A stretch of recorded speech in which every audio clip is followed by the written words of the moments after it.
अच्छा, अभी हम शरीर से तो बड़े हो गए, पर बुद्धि का स्तर अभी भी हमारा वही है। पूछो कैसे? अभी आपको कोई कहे कि ये 3 जगह से फटी हुई पेंट मत पहन, अभी आपसे कहे कि मोबाइल मत चला,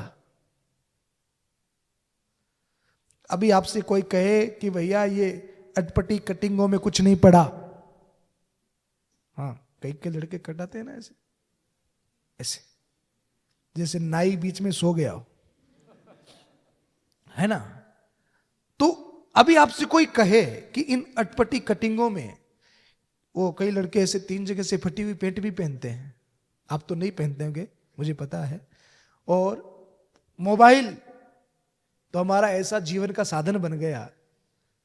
अभी आपको अगर कोई कहे कि अभी तू लुक्स पे मत ध्यान दे, बुक्स पे ध्यान दे, अभी तू मोबाइल पे ध्यान मत दे, पढ़ाई पे ध्यान दे, अभी इन फैशन पे, कपड़ों पे, जूतों पे ध्यान मत दे, अभी तेरी सफलता पे ध्यान दे, समझ में आता है क्या? तो 23 साल की उम्र तक जब तक हमको यही नहीं पता कि हमको करना क्या है, मैं आपसे पूछूं कि कोई बंदरगाह है, कोई बहुत बड़ा समुद्र है, सागर है, और उसमें एक कैप्टन बड़ा वाला जहाज लेकर के उतर जाए, और उस कैप्टन के पास में कोई नक्शा न हो, कोई मैप न हो, तो वो जहाज अपनी मंजिल तक पहुंचेगी क्या? कैप्टन क्या करते हैं, जहाज को जब पानी में, समुद्र में, सागर में उतारते हैं, तो पहले उसका मैप तैयार करते हैं कि मुझे कहां जाना है, किस तरीके से जाना, और कितने समय में ये दूरी को तय करना है, इसमें कितने प्रकार के तूफान आने वाले हैं, उस सिचुएशन में मुझे क्या करना है, वो वगैरह वगैरह सारी चीजों को वो एक राइटिंग में लिख करके, एक मैप तैयार करके फिर वो सागर में उतरते हैं।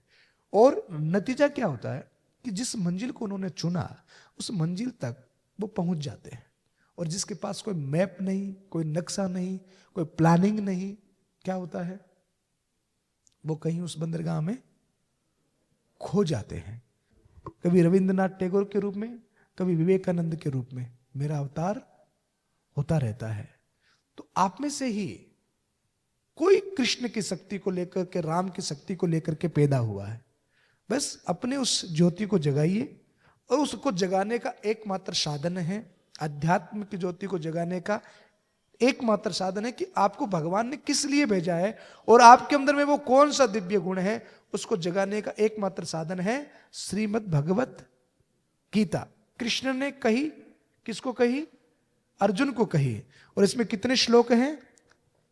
700 श्लोक हैं। कितने हैं?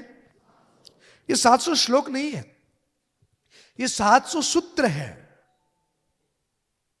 जीवन जीने के और जीवन को सुंदर बनाने के। ये 700 वो बातें हैं जिन बातों को पढ़ लेने के बाद, समझ लेने के बाद, सीख लेने के बाद में जीवन के किसी भी पड़ाव और चुनौती में वो कभी अटक नहीं सकता।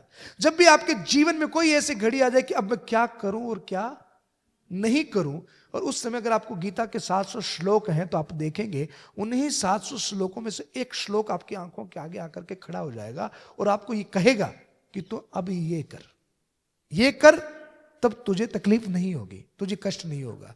वो सच्चे मित्र हैं गीता के ये 700 श्लोक, जो आपको सही समय पर सही एडवाइस देते हैं।